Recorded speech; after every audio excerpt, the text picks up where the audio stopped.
Hello, fifth grade. This is the second video, or really it's the third video of our 1 point perspective project. Last week, you guys did your practicing and learning 1 point with letters.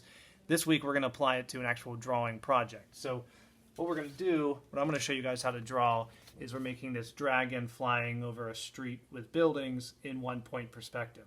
So, I'm going to walk through how to draw the dragon and then how to draw the buildings and put it all in 1 point perspective. Okay? All right, let me bring in here and we'll get started. Okay.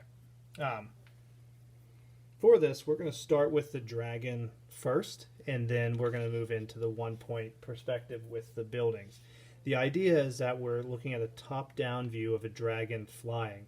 So this is just my version. You can draw your own, or certainly you could change it if you wanted to do something other than a dragon, like a plane, a butterfly, a bird, whatever it is. As long as it's like a top-down view, it's going to work. Now, I've also drawn the head of the dragon tilted slightly because I think it makes it a little more interesting and it kind of shows off the teeth and the mouth. So that's something that I'm going to show you in this, but you certainly don't have to do. Okay. I'm also going to just do this as a pencil drawing. If you want to color it in after, you can, or you could just leave it as a pencil sketch. You are probably definitely going to want to use a roller for your buildings too when we get to that part of the project. All right, let's get started.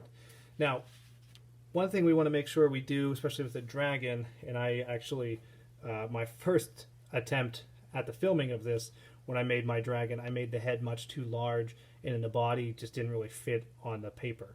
So you kind of want to mark that off. And one way we can do that is if my dragon's here in the middle, let's say I'm just going to have my dragon head be about that big, the neck, the body, and a tail. Okay, so now I kind of know where it's going to be. Now for the dragon's head, I'm going to draw this in 3D cube form first, which really kind of helps me understand the way anatomy should be in drawing. If I can reduce a form to a very angular cube shape, I can really understand what sides I would be seeing. So the dragon has a lot of parts with the nose, the teeth, the side of the mouth, the eyes. If I can reduce it, it's going to be much easier to understand. So the way I'm going to start this is, let's say, here is the mouth, and the eyes would be up here and blocked down here. Okay, so that's the very simple geometric form of the head, where there's the mouth, the nose would be here, and the eyes.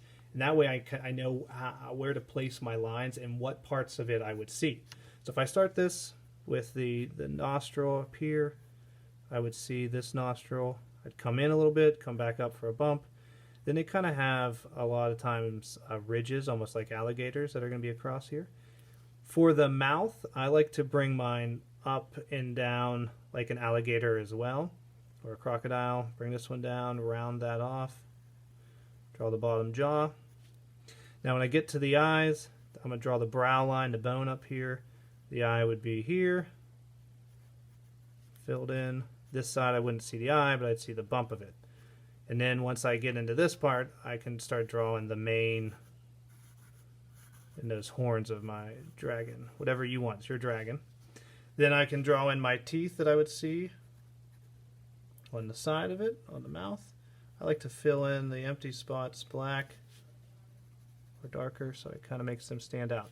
So now I have my dragon that's drawn in 3D form.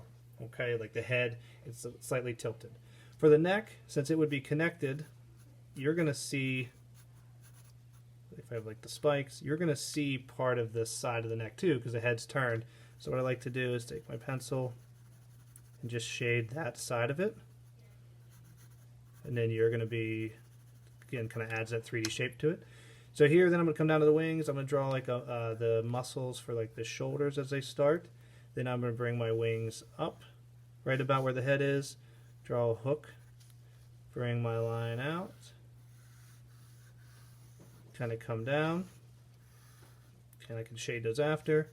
This part's going to be the same way it comes up, draw my hook, This one comes down.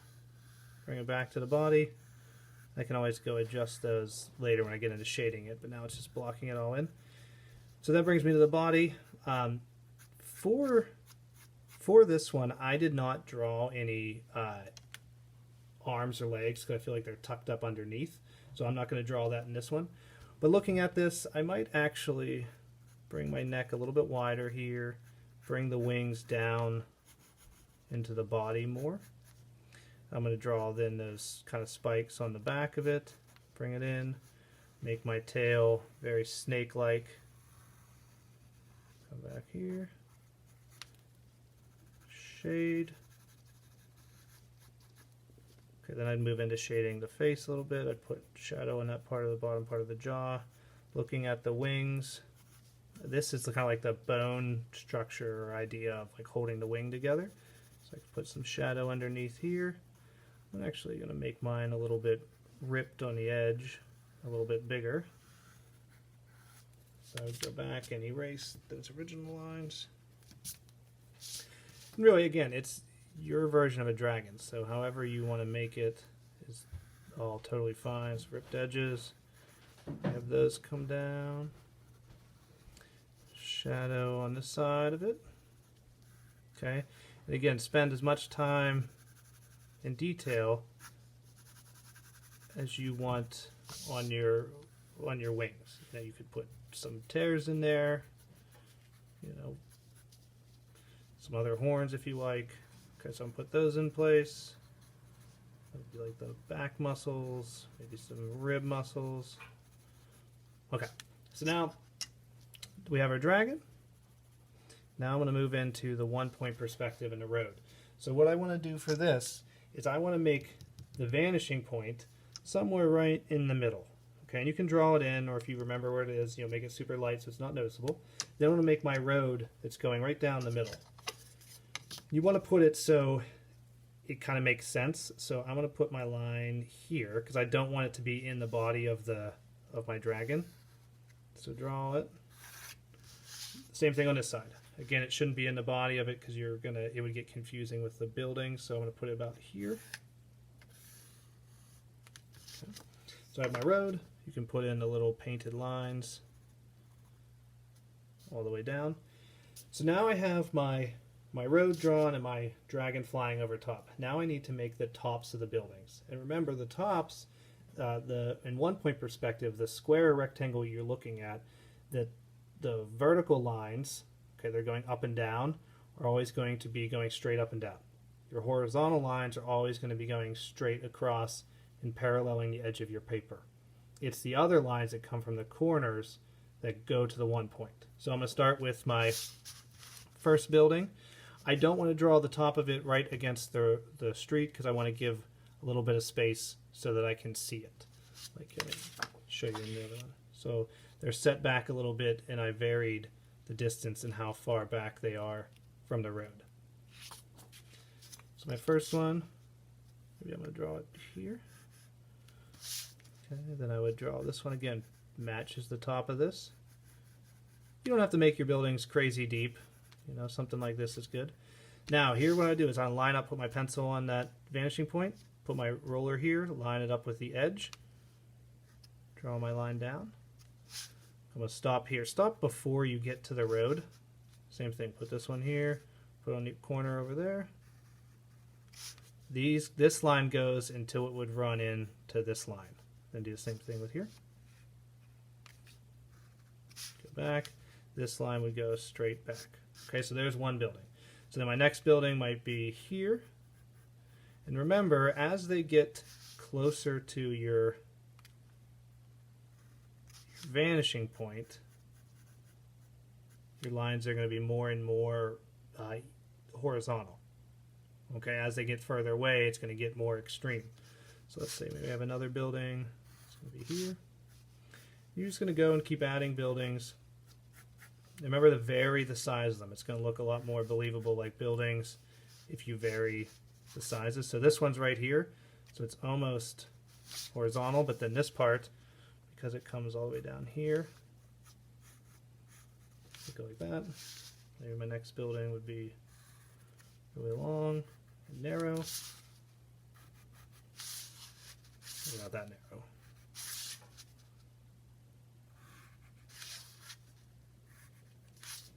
Again, put your pencil here. That's always a good way to make sure it's in the right spot. Connect them. Now this one, when it goes behind a building like that, just let your line go behind it. So it would stop when it would hit it. This one would connect over there in theory. Okay, so those are buildings. Same thing on this side. So you have a building that's going to be here. It's going to be pretty big. To the vanishing point. Near the street. Connect the two. Now, in this case, we don't know where the corner is. Well, you could figure it out. You could put your lightly draw your line here and here, but it's not necessary in a way because this line, all of that would be behind the wing, so we don't have to worry about that. So my next building, maybe it would be here. Okay, you just kind of, again, go until you fill it up. After you have all your buildings drawn, this is going to be the last one I draw, just so you guys aren't on here forever, is then you can add doors and windows if you want. I'll show you how those should be in perspective as well. Okay, so there's our dragon with our buildings in 1 point perspective. I think it's helpful too to pick one side. Maybe you would do this side of all of these buildings and lightly shade them in, make it darker than the front. Again, you might not see it on this building. In this one, when it flips over, you would do this side. If you want to do doors or windows, they should be in 1 point perspective. So the way that you want to do that is decide how wide you want them to be. So let's say I want it from here to here. Then you need to put your pencil on that line. Draw it up as tall as you want it to be. Draw this one up as tall as it would be. And they would connect here. And then you have, a door going into the building. You probably want to keep them pretty small to really give the idea that it's windows on a building. Okay, so I want you guys to practice with that. The nice part too is if you draw your dragon and you really love it and it's really good and you're a little nervous about doing the 1 point perspective buildings behind it, just go really light. You can always erase it. Don't go too heavy too soon. But once you get it all blocked in, you feel it looks good, don't be afraid to go in with some shading, because those dark areas will really kind of make all that busyness pop. Okay? I'll be excited to see what you guys make. All right, see you later.